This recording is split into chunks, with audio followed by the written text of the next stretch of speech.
Howdy everybody, it's Chris, the Texas Adventurer here in Bastrop today with another installment of Forgotten Texas History. So continuing on with the feud, there's a big court case here in Bastrop, and pretty much all of Colorado County had taken a special train from Columbus up here to Bastrop to watch the proceedings.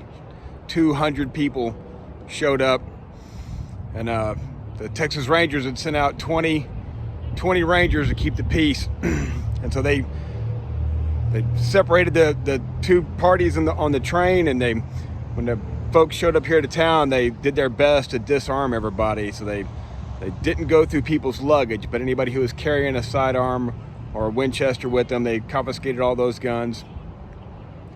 But like I said, if you had a gun in your luggage, well, they didn't go through anybody's luggage. So a lot of the people just had their guns in their hotel rooms downtown.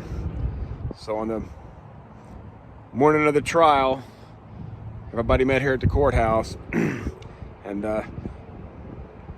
as the proceedings went along, they decided that they needed more time to interview witnesses, and so they had everybody that they wanted to testify all sign a document saying they'd pay $200 if they didn't show up on the day of the trial. So they postponed the trial, and everything was done here at the courthouse around 4 o'clock that afternoon.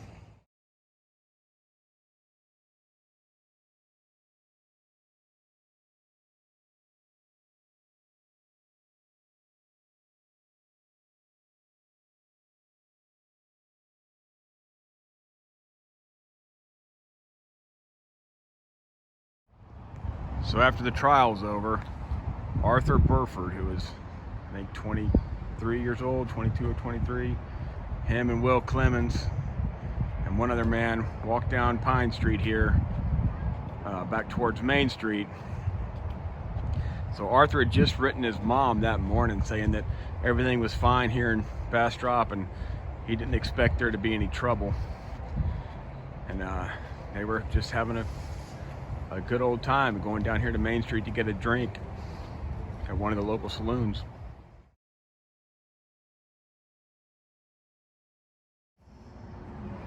It's one of the things I love about Bastrop is that Main Street down here pretty much looks exactly the same as it did back in 1900. All the buildings that you see were built already for the most part.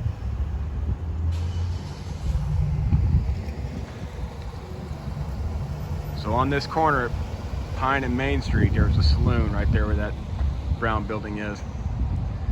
So Arthur and Will Clemens came walking down, and inside the saloon here was a large party of the Reese fraction, and they'd all skipped going to the trial and just sat down here and got drunk all afternoon. So whenever Will and Arthur came walking down the street, the guys in the bar saw him and just started shooting at him. Or they were really shooting at Will Clemens, but Arthur was hit in the neck and died instantly. Will was shot twice, and he ran down the street, Main Street here, and went down an alley, and the guys from the bar were pursuing him. He managed to get away. He had a couple bullets in him, and they thought he was going to die, but he didn't. He pulled through that night.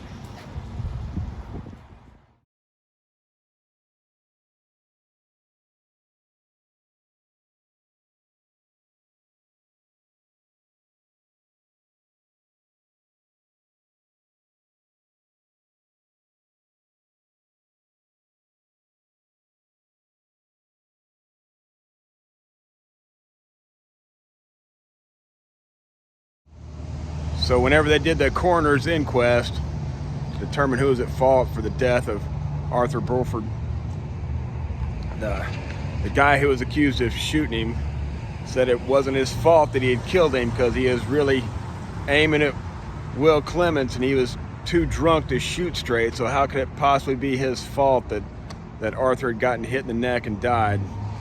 and the judge agreed with him, and that was it. Charges were never brought against him for killing Arthur. Anyway, if y'all like my content, please like, share, and subscribe, and y'all keep exploring Texas.